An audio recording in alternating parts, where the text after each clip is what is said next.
Luke, I am your father. No, no, you're. Uh, hey, I didn't see you there. Let me just put these down. It's Friday. Don't judge. I can do what I want, and I do. Anyways, you are getting this video. By the way, same shirt I wore in school yesterday. Yeah. Anyways, you are being assigned this short video because you either were absent last week or you did not quite hit your learning targets. So what I want you to do is just listen to this short video, and then after that, go back, take a look at the Venn diagram that I assigned on Monday, complete that, and then I can mark that down on my standards checklist for you. Okay, so last week, what we did is we spoke a lot about the Paleolithic era and the Neolithic era.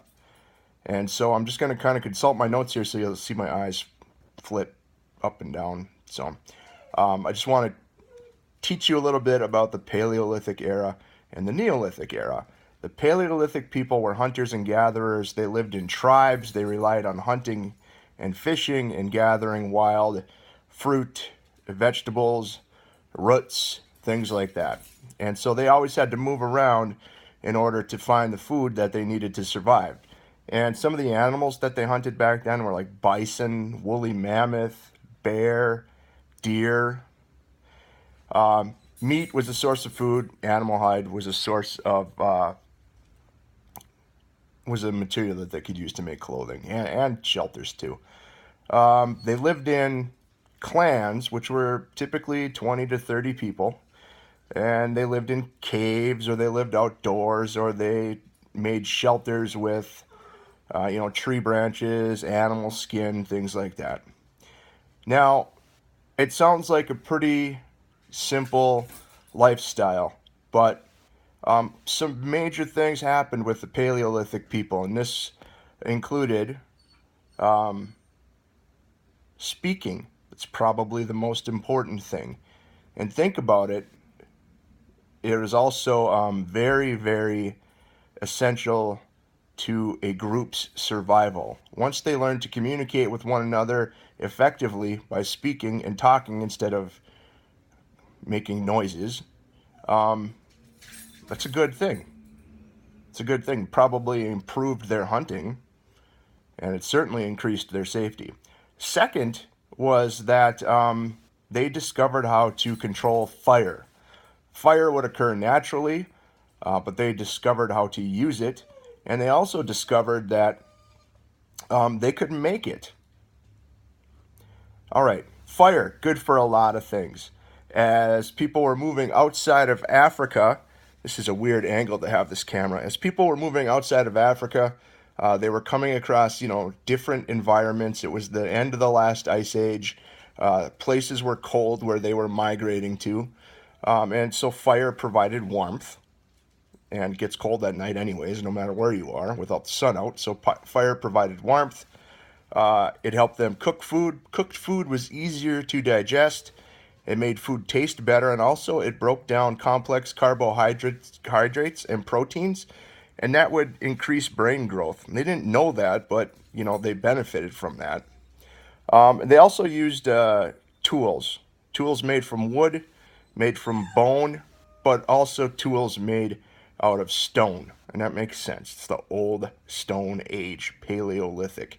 The Neolithic Stone Age, the New Stone Age, actually has nothing to do with stone at all, because during this time people started to work with metal. But the big thing, the Neolithic era, which made it important and different from the Paleolithic era, was that it was a time when people discovered agriculture. So they probably had food that they had eaten, and they don't use all the food, and then they go throw it out somewhere and dump it. And then they notice that, hey man, stuff's growing here. And so they thought, well, we can plant our own food. And once they were able to do that, they were able to stay in one place. They didn't have to travel all over looking for food here and there and everywhere. They stopped being nomadic. And they could also, what they did during this time, they did something called animal husbandry. They were starting to raise like cattle and oxen and horses and dogs. You know, they tamed wild dogs. Again, allowing them to no longer have to live a nomadic lifestyle.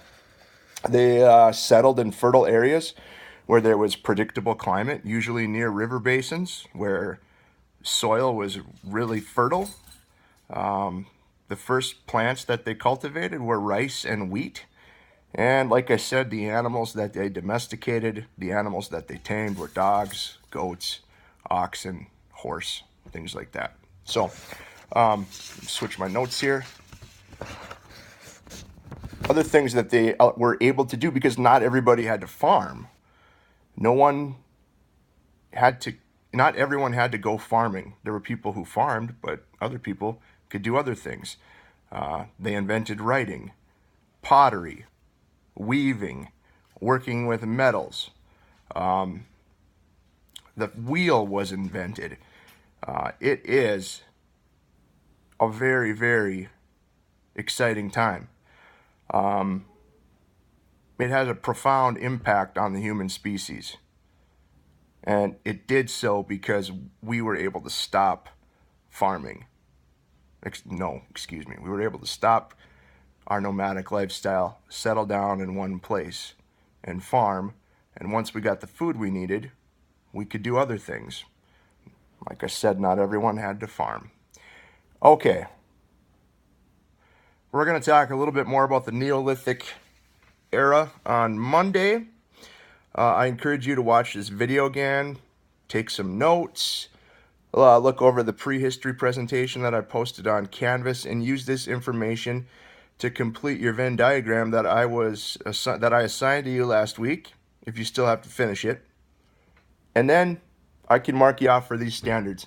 I hope you had a good weekend and welcome back to school. It's good to see you. Now I need to go let that dog out that's been whining the whole time. Take care. This bad camera angle really shows off my double chin.